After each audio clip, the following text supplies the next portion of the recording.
Hey guys, I hope you can see this. Super Harmless wanted me to do a quick SIG 556 field strip. I couldn't figure out any easy way to do this by myself. I don't have anybody to help me film. So what I did was I took the Gorilla Pod and I ran it through the back of a baseball hat, and it's holding the camera up that way. I'm wearing the hat backwards, so hopefully you're seeing what I'm looking at, where my head's moving to. So I have no idea if this is gonna work, but we'll find out, I'm sure. I've already tried to do this a couple times, and it hasn't been easy, but we'll give it another shot here.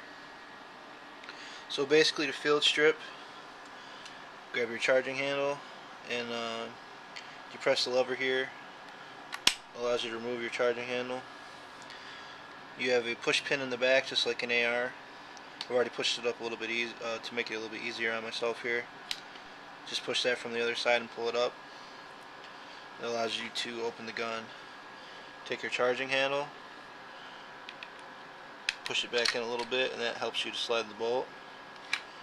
Slide the bolt all the way to the rear. That comes out. Any of you guys that have ever owned an AK or taken an AK down, this will look extremely similar to you. It's basically a modified AK bolt. See, it has the cam there, and it just rotates, just like an AK. The main differences are that the gas piston, the bolt carrier, and the bolt itself are all separate pieces. Also, the firing pin is it's spring loaded. To fully field strip this, you would push the bolt down onto a flat surface, and you'd tap this pin out here. And that allows you to take the firing pin out and clean that. This is a bit difficult to film this way, so I don't think I'll be doing it, but a full field strip would require you to take the spring tension off by pressing it flat, tapping that pin out, and removing your firing pin. But this has an interesting design because the bolt and the gas piston are held together with the charging handle.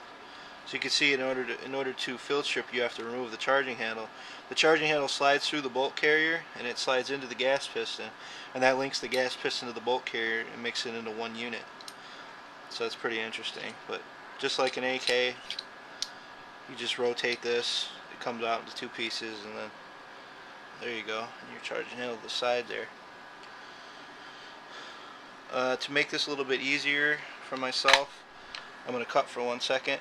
You need to depress the plunger there on the front to take the key out to remove your gas system. So I'm going to cut for 1 second and just do that. Okay, guys. I depressed the plunger there and rotated the selector here for the gas system. It allows you to pull it out. You can see it has two holes. One is your emergency setting. If the gun is jamming up on you and you definitely need it to fire now, you turn it to that, and it supplies more gas to the system. The other is your normal setting, so you take that back. Once that's out, that allows you to push the gas piston from the rear. You can see it slides out the front, and you just grab it, slide it all the way out. My gun is dirty. I've fired it and I haven't cleaned it yet. Today's cleaning day, so I'll be cleaning up this gas piston and the rest of the gun. But you can see this is where the charging handle sits in the piston there, and that links the gas piston to the bolt carrier. That's how that works. So just throw that to the side. That's your basic field strip right there. By depressing the plunger and turning the gas tube, you can remove the gas tube.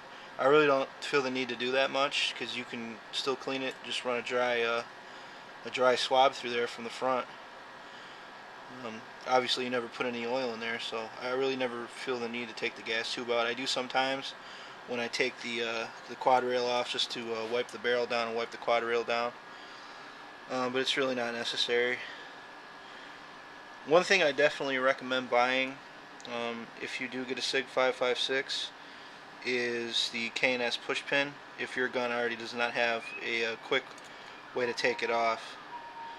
The stock SIG takedown pin in the front is like a 2-screw design, and it's a big pain in the ass. I don't know if you can see these little scratches around here, but those are from trying to take down the gun using the original pin. I would take two quarters and stick them in both sides and twist it out eventually, but using screwdrivers to start with, you end up getting scratches around, and it's just a pain in the ass. With this, you just press it down and push the pin out from the other side. I'll try to do that right now. I don't know if I can do it on camera filming this way, but you just push the pin out and get it started.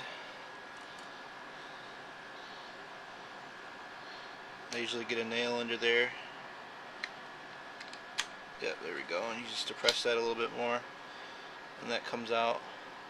These are like 20 bucks, these K&S pins, and it's definitely a good purchase. That lets you take the gun into the two pieces here.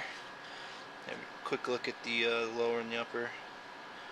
So there's your trigger, fire group, and you got your ambi safety selector. One thing I wish they would have kept is the paddle style for your bolt release. This works fine, but I think I prefer the paddle for slapping it. You can do the same pretty much with that, but I don't find that I'm as accurate with it. Well, it's no big deal.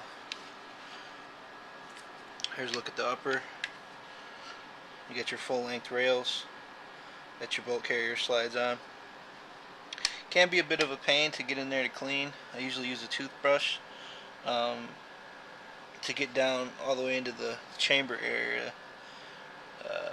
It is a bit of a pain in the ass, and if you run dirty ammo like Wolf, it'll get pretty funky in there. I've never had a stoppage though, ever. So, and I've ran everything through this from 55 grain PMC bronze all the way up to 75 grain privy.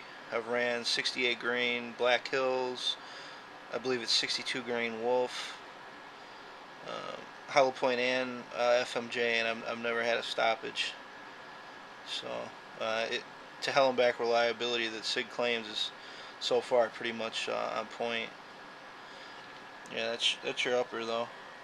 If you wanted to, once you have the gas piston out, to take the quad rail off, you just slide the top and then it'll drop down and you pull the bottom out. It's like a two-piece quad rail. But that's about it.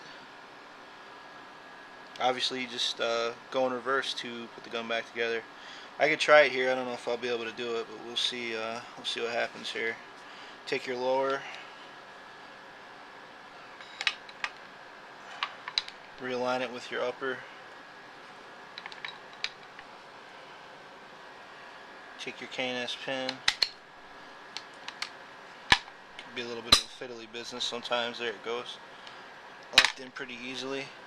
Your gas piston. It's important that the notch is down because the charging handle has to slide through there. So when you put it in, make sure the notch is down. Slide that all the way to the back, and just make sure that the notch is rotated. If it's not down, I'll push it up a little bit here and just rotate it from the front to make it easier. I just wiggle it a little bit to make sure it seats. Take your selector, push that back in there,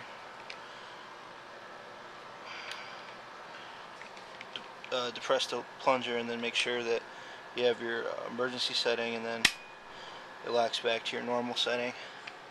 Put the bolt back together, grab your bolt, slide it into the carrier, rotate it, push it forward so it locks out. I usually put my finger at the back to help align it because it needs to be forward, just like an AK pretty much. Slide that in, slide your bolt all the way forward to make sure those line up. Grab your charging handle, depress the lever again, slide that in, and you can see the lever is still down, so you just grab that, give it a little pull up. Lock your rear takedown pin. We'll just do a quick function test. Okay, safety off, gun fires, safety on, does not fire. Okay, also pull this back, make sure the bolt hold still works, press it up, should slide down. And that's about it. Later, guys.